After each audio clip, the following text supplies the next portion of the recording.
आदाब। Token tax को लेकर और ट्रांसपोर्टरों की और भी बहुत सारी मांगों को लेकर आज all Jammu Kashmir transporters welfare association के चेयरमैन सरदार त्रिलोचन सिंह ने उन्होंने एक प्रेस कॉन्फ्रेंस एड्रेस की और प्रेस कॉन्फ्रेंस में इन्होंने साफ तौर पर ये कहा, अगर सरकार मांगे नहीं मानती और जो एटीट्यूड सरकार का है वो ऐसा ही रहा तो हमें सारे का सारा ट्रांसपोर्ट जो भी कोविड के बीच में चल रहा है उसे भी रोकने पर मजबूर होना होगा। टोकन टैक्स को लेकर और बाकी ट्रांसपोर्टर्स की मांगों को लेकर क्या कुछ कहना है ट्रांसपोर्टर्स का, आइए इनसे बात करते हैं। बहुत बहुत स्वागत है आपका। Thank you. सबसे पहले आपसे जानना चाहूँगा वज़ीर साहब कि टोकन टैक्स को लेकर आज सरकार का फैसला आया है और मैंने आपका मेमोरेंडम देखा जो सरकार के पास था। उस मेमोरेंडम में आपकी पहली मांग जो है वो सरकार ने मान ली है और टोकन टैक्स का एक ऑर्डर इशू किया है। जो ऑर्डर इशू हुआ है उसको लेकर आपका क्या कहना है? हमारी मांग नहीं मानी है, उन्होंने ये टोकन टैक्स 100% बढ़ा दी है। और अभी मेरे पास एक मैसेज आया है कि जिसमें हमारे इसी जम्मू के डॉक्टर जितेंद्र सिंह जी ने ये कहा है कि एक इस ऑर्डर को और स्कूल्स का जो ऑर्डर है वो डेफर कीजिए। तो ये मैं समझता हूँ कि ये यूटी गवर्नमेंट ने ये जो डिसीज़न लिया ये दिल्ली वालों को भी सूट नहीं करता है, क्योंकि ये आम पब्लिक पे बोझ है। इसमें ये नहीं है कि सिर्फ ट्रांसपोर्ट पे ही आया है, कारों का भी डबल हो गया, मोटरसाइकिल का भी डबल हो गया, जो हमारे बच्चे स्कूटियों पे ट्यूशन्स पढ़ने जाते हैं या कहीं जाते हैं उनका भी डबल हो गया। तो ये मैं ये समझ रहा हूँ कि इस कोविड में जिस इन हालात में जो आम लोगों की अर्निंग इस वक्त बंद हो चुकी है, ख़त्म हो चुकी है, चाहे वो ट्रांसपोर्टर है, चाहे वो ट्रेडर है, चाहे वो कहीं और लेबर का काम करता है, वर्क करता है, मिस्त्री है, कुछ है, हर एक काम जो है स्टैंड स्टिल हुआ है। तो इस दौरान डीजल पे, पेट्रोल पे सरचार्ज लगाना, वो भी बढ़ा देना, ये मैं समझता हूँ कि गवर्नमेंट जो होती है वो जैसे घर में बाप होता है, उसके साए के नीचे हर बहन भाई सबको बराबर की नज़र से देखा जाता है।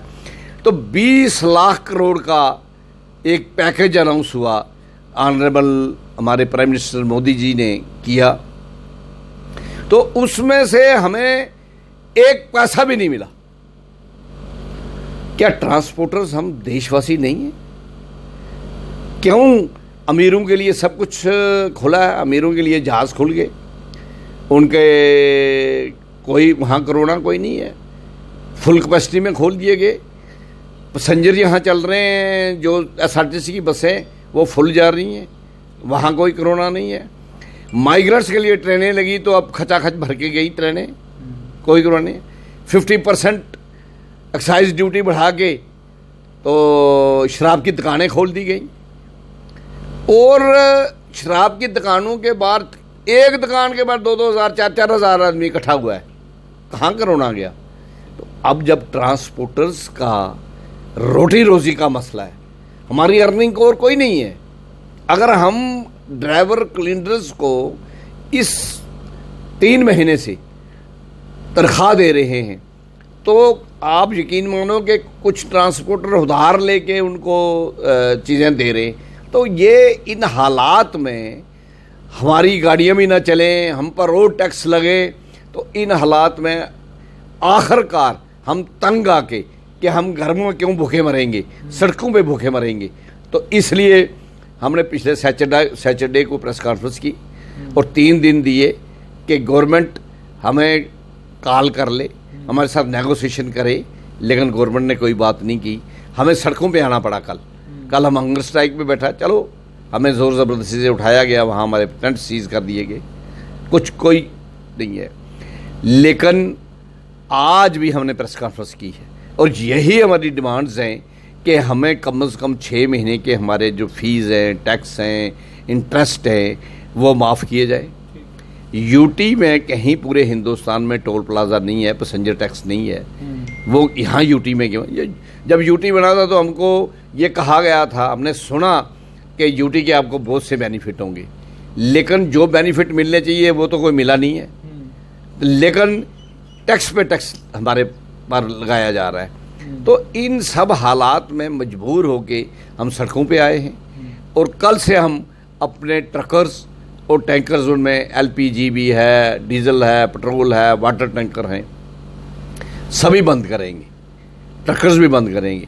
और इसकी वजह से अगर कोई एसेंशियल कमोडिटीज़ में शार्टेज आएगी, कमी आएगी, तो उसकी जिम्मेदार गवर्नमेंट होगी, हम नहीं होंगे। वजीर साहब, जैसे आपने कहा कि सरकार जिम्मेदार होगी, टोकन टैक्स को लेकर दोबारा से आपसे समझना चाहूँगा कि आपकी जो मांग थी कि क्वार्टरली होना चाहिए, ये मंथली होना चाहिए, ईयरली होना चाहिए, वो मांग तो मानी गई है। अब आपका ग्रीवेंस क्या है? क्या सरकार से आप इसलिए नाराज़ हैं कि बढ़ाया गया है, या आप ये कह रहे हैं कि ये क्वार्टरली मंथली भी हमें नहीं चाहिए? मतलब आखिरकार आप चाहते क्या हैं? पहले ये था कि ये सिर्फ नई गाड़ियों पे लगेगा, जो रजिस्टर, एक आर्डर भी निकला था दिल्ली से, लेकिन अब इन्होंने पुरानी गाड़ियों पे लगा दिया और 100% बढ़ा दिया। हमको नई गाड़ियों पे हमने एक्सेप्ट किया था कि चलो नई गाड़ी पे अगर आप लगाना चाहते हो, पहले तो हम उस पर भी लड़े, हमने कोशिश की, लेकिन जब नहीं मानी गवर्नमेंट तो उन्होंने कहा नहीं, ये दिल्ली से आर्डर हुआ है, ये सुप्रीम कोर्ट का आर्डर हुआ है, ये है वो है। तो हमने कहा चलो ठीक है, लेकिन इसको क्वार्टरली कर दो, नई गाड़ी तक। अब पुरानी गाड़ी का तो नहीं था कि पुरानी गाड़ी को भी आप लगाओगे, और पुरानी गाड़ी, सभी पुरानी गाड़ियों पे, कारों पे भी, स्कूटर पे भी, ट्रेलर पे भी, ट्रकर पे भी, और हर चीज़ में बढ़ा दिया गया। अब वो तो नहीं हमने माना था और ना हमने कहा था। तो अब इन हालात में, जिन हालात में हमारी गाड़ियां खड़ी हैं, उन हालात में भी अगर हमसे और टैक्स लागू किए जाएंगे, और टैक्स बरामद किए जाएंगे, डीजल पेट्रोल में सरचार्ज लगाया जाएगा, तो कितनी देर हम बर्दाश्त करेंगे? मुझे बताएं, आप रिवर्सल चाहते हैं इस ऑर्डर का कि ठीक है क्वार्टरली तो आपने कर दिया, लेकिन आप ये क्या कहते हैं 100% जो आपने बढ़ाया है उसको वापस कर लीजिए? हम ये कहते हैं कि पुरानी गाड़ियां जो हैं, पुरानी गाड़ियों पे ये मत ना लगाया जाए। नई गाड़ी जो रजिस्टर्ड होती है उस पर जो आपने लगाया हुआ है वो क्वार्टरली आप लो। ठीक है। तो ये जो सरकार का ऑर्डर है, ये तो 5 अगस्त से पहले जितनी गाड़ियां हैं उनको लेकर भी आप कह रहे हैं, या कितनी पुरानी गाड़ियों के ऊपर नहीं लगना चाहिए? ये बेसिकली जो 19 अक्टूबर तक की जो गाड़ियां हैं पीछे, उन पे नहीं लगना चाहिए। अक्टूबर 2019। तो क्योंकि एक ऑर्डर दिल्ली गवर्नमेंट ने ही निकाला था कि जो नई गाड़ी है उस पे लगेगा, ये पुरानी गाड़ी पे नहीं बढ़ाया जाएगा, लेकिन ये अब पुरानी गाड़ी पे भी बढ़ा दिया है इन्होंने। तो कोई बात सरकार के साथ आपकी हुई, ट्रांसपोर्ट कमिश्नर से कोई बात हुई हो, या ट्रांसपोर्ट के सेक्रेटरी से कोई बात हुई हो? ट्रांसपोर्ट कमिश्नर साहब का रिंग आई थी, उन्होंने हमारी पूछा भाई आपकी डिमांड क्या है, कि कैसे है, तो हमने उनको डिमांडें बताई।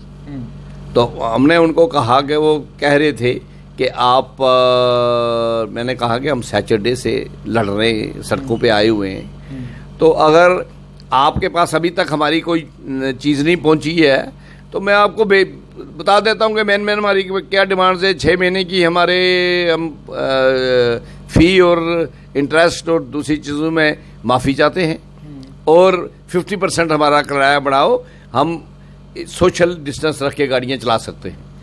तो अगर हमारे फुल कैपेसिटी में चलाते हो तो हमारा फिर जो हमारा रिवीजन बनता है वो हमें दिया जाए, क्योंकि आज से 7-8 महीने पहले हमारी एडवाइजर साहब से मीटिंग हुई थी, जिसमें ये ट्रांसपोर्ट कमिश्नर साहब भी थे। तो तब हमें ये एश्योरेंस दी गई थी कि आफ्टर 1 मंथ हम आपका रिवीजन कर देंगे फ्रेट में, लेकिन कुछ नहीं हुआ। तो अब हमें कोई शौक नहीं है कि हम स्ट्राइक पे जाएं, हम गाड़ियां खड़ी करें, हम सड़कों पे आएं इस धूप में, इस कोविड में अपनी जान खतरे में डालें।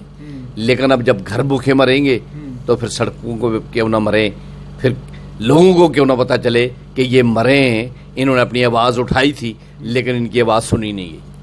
वजीर साहब, आज डॉक्टर जितेंद्र सिंह का एक ट्वीट भी आया है जिसमें उन्होंने सरकार से ये गुजारिश की है कि आप फिलहाल इन ऑर्डर्स को रोक दें। तो क्या इसके बाद कोई आपने, जो कल का आपका प्रोग्राम है उसको लेकर कोई आपने बदलाव किया है, या कोई बदलाव नहीं है हमारा? कोई बदलाव नहीं है। हमारी डिमांड्स और भी कल क्या करने जा रहे हैं आप? क्या कल हम ट्रकर्स और टैंकर्स बंद करेंगे, ठीक है। और उसके बाद अगर नहीं कुछ हुआ तो हम 2-3 दिन के बाद अपनी गाड़ियां सड़क पे लाएंगे और एक एक गाड़ी करके जलाएंगे अपनी। अच्छा, यह वजीर साहब ये भी जानना चाहूँगा कि इस पेंडेमिक के चलते जो क्वारंटाइन सेंटर्स बने हैं या जिन लोगों को बाहर से लाया जा रहा था, क्या उन लोगों को अपने अपने घर पहुंचाने के लिए कश्मीर, डोडा, भद्रवाह, किश्तवाड़ पहुंचाने के लिए क्या आपसे गाड़ियां मांगी गई, और अगर आपने दी तो किन शर्तों पे दी हैं? बेसिकली उन्होंने SRTC को ये कहा, और SRTC 22% कमीशन 20% कमीशन ले रही है हमसे, और कितनी कमीशन? 20% 22% कमीशन, उस पर आपकी गाड़ियां चल रही हैं? हाँ, तो वो भी पैसे नहीं मिल रहे। अच्छा, वो पैसे भी अभी तक नहीं मिले। तो ये जो आपके ड्राइवर हैं, क्लीनर हैं, ये बाकी लोग जो हैं और जो छोटे ट्रांसपोर्टर हैं, उनका हाल क्या है? बुरी हालत है। मैं जो कह रहा हूं कि स्टारवेशन की तरफ जा रहे हैं हम, भूखे हुए, तभी तो हम सड़कों में आए हैं। वरना हमें अगर कुछ राहत मिल गई होती तो हम अपने घरों में बैठ के रहते। कोविड आज हमें घर में लेके लेंगे, मर जाओगे, लेकिन हम उनको बोलते हैं कि घर में भूखे मरने के बजाय हम सड़कों में मरेंगे।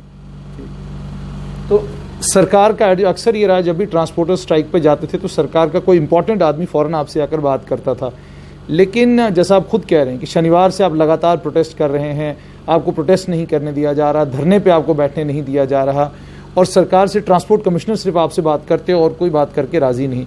इस एटीट्यूड को कैसे देखते हैं? मैं तो समझता हूँ ये एटीट्यूड नहीं होना चाहिए गवर्नमेंट का। वो मैंने पहले ही कहा है कि गवर्नमेंट एक बड़े दरख्त की तरह, साए की तरह होती है, जो अपनी सारी पब्लिक का ख्याल रखती है, डिस्क्रिमिनेशन किसी से नहीं करती। तो वैसी सोच होनी चाहिए। हमारी जो एडमिनिस्ट्रेशन है, जो हमारे हाई अप्स हैं, उनके आज तो मुझे इस बात की परेशानी आती है कि हमारी कोई बाजू नहीं पकड़ने वाला है, और हम अपने आप को ये समझते हैं कि अब ऊपर वाला है और हम खुद लड़ेंगे, और कोई भी नहीं। आखिर में वजीर साहब, दोबारा से आपकी क्या मांगे हैं जो सरकार से आप फौरन चाहते हैं? क्या ये जो आज ऑर्डर इशू हुआ है टोकन टैक्स का, इसको आप वापस चाहते हैं? इसके अलावा और क्या क्या मांग? क्या आप ऑर्डर को वापस चाहते हैं, वापस किया जाए? बिल्कुल, इस ऑर्डर को वापस किया जाए, और हम ये चाहते हैं कि हमारे जो 6 मंथ के लिए हमारी इंश्योरेंस है, फ़ी है, टोकन टैक्स है, इंटरेस्ट जो हमने लोन लिए हैं वो पड़ रहे हैं, वो हमें माफ़ किए जाए, और हमारा जो किराया है वो 50% रिवीजन उसको की जाए, ताकि हम सोशल डिस्टेंस रख के गाड़ियाँ चला सकें, वरना हम गाड़ियाँ नहीं चला पाएंगे। ठीक है। तो ये सैनिटाइज़र का जो खर्चा है, मास्क का जो खर्चा है, क्योंकि ये तो एडिशनल बर्डन आपके ऊपर होगी, तो आपको करना है। आप जब भी गाड़ी यहाँ से कहीं लेकर जाएंगे, जाते वक्त भी आपको उसको सैनिटाइज करना है, वापस सैनिटाइज करना है, तो कितना खर्चा आपकी गाड़ियों का बढ़ने वाला है? वो तो खर्चा बढ़ेगा, इसलिए तो हम कह रहे हैं कि 50% हमारा किराया बढ़ाया जाए। तो वो हम करेंगे, सैनिटाइज भी करेंगे, पब्लिक की सेफ्टी के लिए जो कदम होगा हम करेंगे। वो इसका मतलब कल से सारा आपका जो ट्रक है, आपका सारा जितना भी जो कुछ चल रहा था, सब बंद हो जाएगा? बिल्कुल बिल्कुल। तो आपने बहुत बहुत शुक्रिया। तो ये थे all Jammu Kashmir transporters welfare association के चेयरमैन सरदार त्रिलोचन सिंह वजीर। आपने साफ तौर पर इनसे सुन लिया, सरकार हमारी बात नहीं सुनती, जिस इस लेवल पे बात हमसे होनी चाहिए थी उस लेवल पे बात नहीं हो रही। गंभीरता सरकार इस सारे मामले की नहीं समझ रही।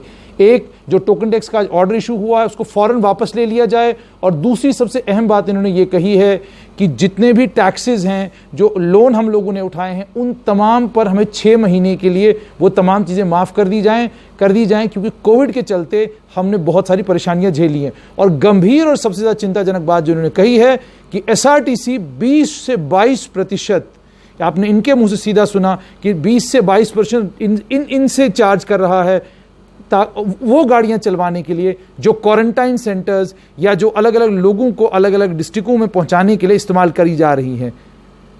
स्थिति बहुत ख़राब है। सरकार कब इसकी सुध लेगी? और डॉक्टर जितेंद्र सिंह के ट्वीट के बाद भी अगर ये स्थिति है तो फिर सरकार को फौरन कुछ इंपॉर्टेंट लोगों को इस पूरे मामले के निपटारे के लिए बीच में ज़रूर लाना चाहिए। दीजिए इजाज़त, आदाब।